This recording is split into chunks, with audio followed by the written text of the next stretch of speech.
আসসালামু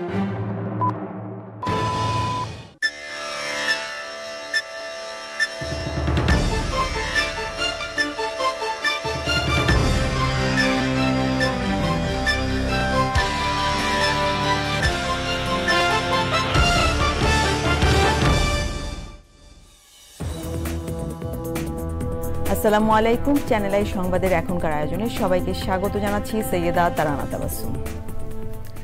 বিস্তারিত সংবাদের শুরুতেই জানিয়ে দিচ্ছি ফ্রেশ আটা, ময়দা, সুজির সংবাদ শিরোনাম। দাবি আদায় না হওয়া পর্যন্ত জগন্নাথ বিশ্ববিদ্যালয় শাটডাউন ঘোষণা। 4 দফা দাবিতে দ্বিতীয় দিনের মতো কাকরাইলে শিক্ষক শিক্ষার্থীদের অবস্থান।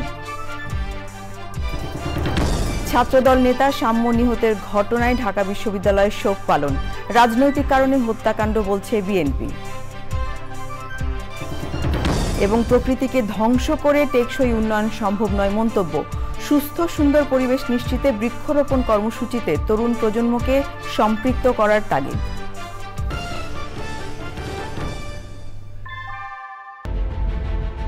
Primacy in build.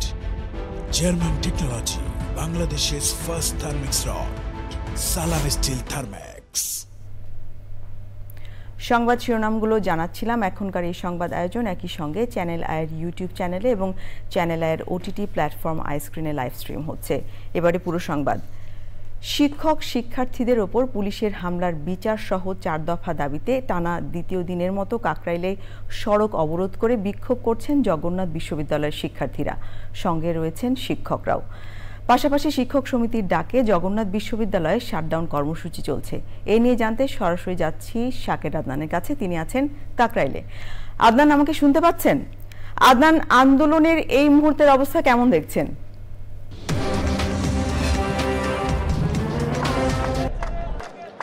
তারা ধন্যবাদ। আপনারা জানেন যে গতকাল থেকে যে 3 দফা দাবির আদায়ে জগন্নাথ বিশ্ববিদ্যালয়ের শিক্ষার্থীরা, সেই সঙ্গে শিক্ষক কর্মকর্তা কর্মচারীরা আন্দোলন করছেন এবং তাদের এই দাবি আদায় না হওয়া পর্যন্ত তারা এই কাকরাইলের যে মোড়ে আছেন সেখানে অবস্থান করবেন বলে দৃঢ়ভাবে ব্যক্ত করেছেন এবং বিকেলবেলাও শিক্ষক এবং শিক্ষার্থীরা কিন্তু একই বক্তব্য আবারও দিয়েছেন। তো আমরা একজন শিক্ষার্থীর সঙ্গে কথা বলতে চাই জগন্নাথ বিশ্ববিদ্যালয়ে আসলে এখনকার তাদের অবস্থান কি। মাকসুদ, আমাদের বলবেন, আমরা জানি যে আপনারা শিক্ষক একই প্ল্যাটফর্মে একই দাবি নিয়ে আপনারা অবস্থান করছেন। এখন আসলে 2 দিন প্রায় শেষের দিকে, এখন আসলে আপনাদের অবস্থান কি সংক্ষেপে আমাদের একটু বলেন। এখন হচ্ছে আমাদের আপনাকে একটু ব্যাপারটা ক্লিয়ার করা দরকার যে আমরা শিক্ষক শিক্ষার্থী না, শুধু এখানে সমস্ত কর্মকর্তা কর্মচারী বিন্দু সহ আমাদের সাবেক স্টুডেন্টরা একত্রতা পোষণ করেছে এবং যতক্ষণ পর্যন্ত আমাদের মূলত দাবিটা আদায় না হয় ততক্ষণ পর্যন্ত আমরা এখানে অবস্থান করব এবং আমাদের কর্মসূচি চালিয়ে যাব এবং নতুন নতুন কর্মসূচি দিব। আমরা কিছুক্ষণ আগে জেনেছি যে আমাদের বিসি স্যার আসিফ মাহমুদ ভুইয়া উপদেশের সাথে হচ্ছে মিটিং চলতেছে। আমরা আসলে একটু পরে জানতে পারবো হয়তোবা যে আসলে মিটিং থেকে কি রেজাল্ট আসতেছে। যদি আমাদের আশানুরূপ কোনো ফলাফল না আসে, আসলে আমরা কোনো আশ্বাস এইখানে অবস্থান করবো এবং আমরা কোনো ধরনের আশ্বাস চাচ্ছি না এবং আমাদের 3টা সুস্পষ্ট ঘোষণা চাচ্ছি। আর হচ্ছে আমাদের 3টা দাবি ছিল, এটা ইতিমধ্যে সবাই জানে, কিন্তু তার সাথে আরেকটা দাবি অ্যাড করা হচ্ছে, সেটা হচ্ছে গতকাল আমাদের উপর যে ন্যাক্কারজনক হামলা করা হয়েছে আমাদের শিক্ষক শিক্ষার্থী এবং সাংবাদিক ভাইদের উপর, এটার সুস্থ তদন্ত এবং এটার বিচার দাবি করছি আর কি। ধন্যবাদ। প্রিয় দর্শক, শুনছিলেন যে দাবি আদায় না হওয়া পর্যন্ত তারা এই রাজপথ ছাড়বেন না বলে আবারও কিন্তু শিক্ষক এবং শিক্ষার্থীরা বারবারই বলে আসছেন। তারা না, আপনাকে অনেক ধন্যবাদ আমাদের সাথে যোগ দেওয়ার জন্য।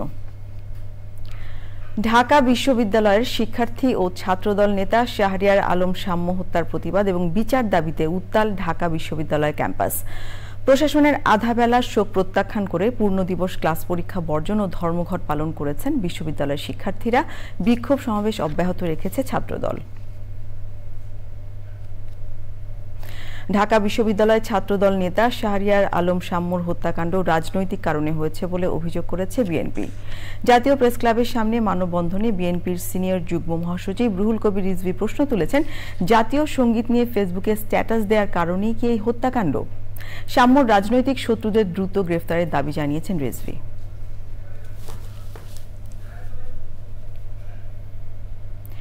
রাজধানীর পূর্বাচলের আশালয় সবুজে সাজাই বাংলাদেশ স্লোগানে দেশব্যাপী বৃক্ষরোপণ কর্মসূচি উদ্বোধন করেছে প্রকৃতি ও জীবন ক্লাব।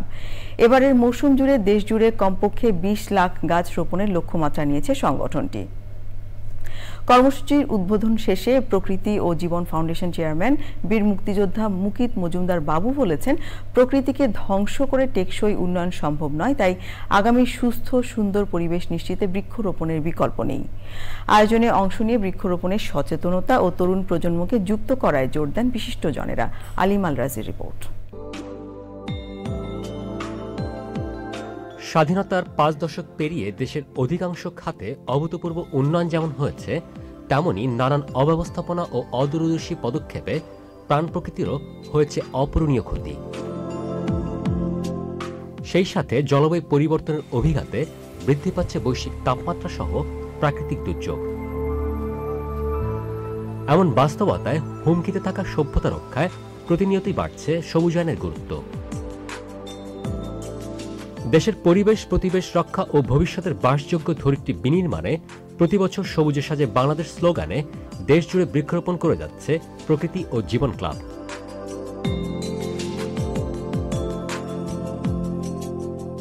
এরই ধারাবাহিকতায় রাজধানীর পূর্বাঞ্চলের আশালয়ে র্যালি, শিক্ষার্থীদের চারা বিতরণ ও বৃক্ষরোপণের মধ্য দিয়ে শুরু হয় এবারের কর্মসূচি।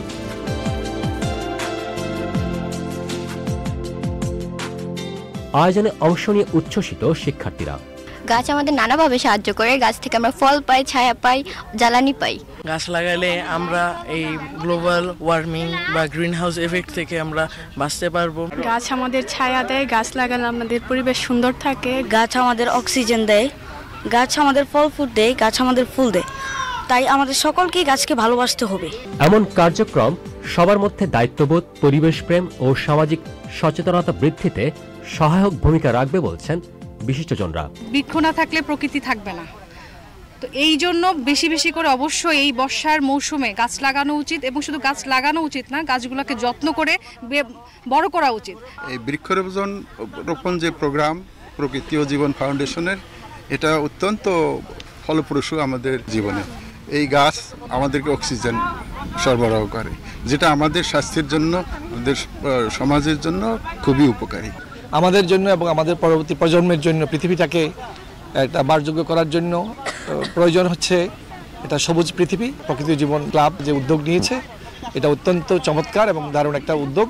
এগুলো যদি আমরা যত্ন করে রাখি তাহলে এই গাছগুলো বড় হবে, এবং এই গাছগুলোতে যখন ফুল ফল ধরবে, শুধু মানুষেরই চাহিদা মেটাবে না, এই এলাকায় যে পশু পাখি আছে তাদেরও কিন্তু আশ্রয়ের একটি জায়গা হবে এই গাছগুলো।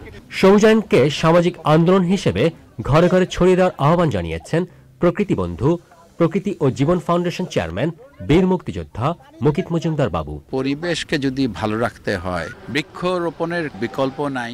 প্রাকৃতিকভাবে যেই গাছগুলো আমরা লাগাতে পারি এবং যে গাছগুলো আমরা পাই, সেইগুলোর প্রতি কিন্তু নজর দিতে হবে বেশি। এবার আমরা সারা বাংলাদেশে 64টা জেলায় কমপক্ষে 20 লাখ গাছ লাগানোর একটা আমাদের টার্গেট রেখেছি।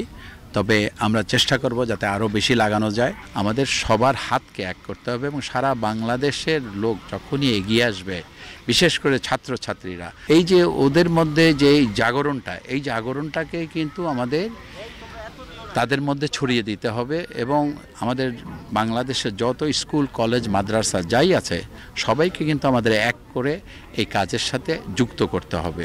একটাই কথা, যে সবাই মিলে করি কাজ, হারি জিতি নাহি লাজ। আমাদের সবার সচেতনতা দরকার, এবং আমাদের রেসপন্সিবিলিটি নিতে হবে আমাদের দেশটাকে ভালো রাখার জন্য। কারণ এই দেশটি আমাদের, এই দেশটাকে ভালো রাখতে হলে আমাদের কিন্তু এগিয়ে আসতে হবে। সভ্যতা রক্ষায় শুধু বৃক্ষরোপণই নয়, পাশাপাশি পরিবেশ বান্ধব প্রযুক্তি ও সমন্বিত উদ্যোগে গুরুত্বারোপ করেন প্রকৃতি ও জীবন ফাউন্ডেশন চেয়ারম্যান। আলিমুল রাজি, চ্যানেল আই, ঢাকা। এবারে আমিন জুয়েলার্স আন্তর্জাতিক সংবাদ।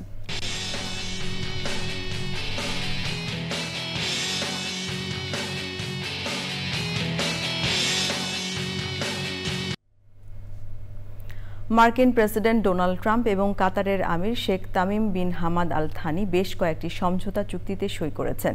সৌদি সফর শেষে কাতারে বর্ণাঢ্য সংবর্ধনায় বিলাসবহুল লুজাইল প্রাসাদে দেশটির আমির Sheikh Tamim bin Hamad Al থানির সঙ্গে বৈঠক করেন ট্রাম্প। হোয়াইট হাউস এক বিবৃতিতে জানিয়েছে ট্রাম্প এবং কাতারের আমির Sheikh Tamim bin Hamad Al Thani বেশ কয়েকটি সমঝোতা চুক্তিতে সই করেছেন। দুদেশের মধ্যে এসব চুক্তির আওতায় কমপক্ষে $1,20,000 কোটি মূল্যের অর্থনৈতিক লেনদেন হবে বলে ধারণা করা হচ্ছে। কাতার এয়ারওয়েজের সঙ্গে $9,600 কোটি চুক্তি হয়েছে। এর আওতায় কাতার এয়ারওয়েজ মোট 210টি উড়োজাহাজ কেনার পরিকল্পনা করেছে। এছাড়া কাতারের আল উদিদ বিমান ঘাঁটি এবং অন্য আকাশ প্রতিরক্ষা সক্ষমতায় $3,800 কোটি বিনিয়োগের বিষয়ে একটি চুক্তি সই হয়েছে। এবারে এক্সিম ব্যাংক বাণিজ্য সংবাদ।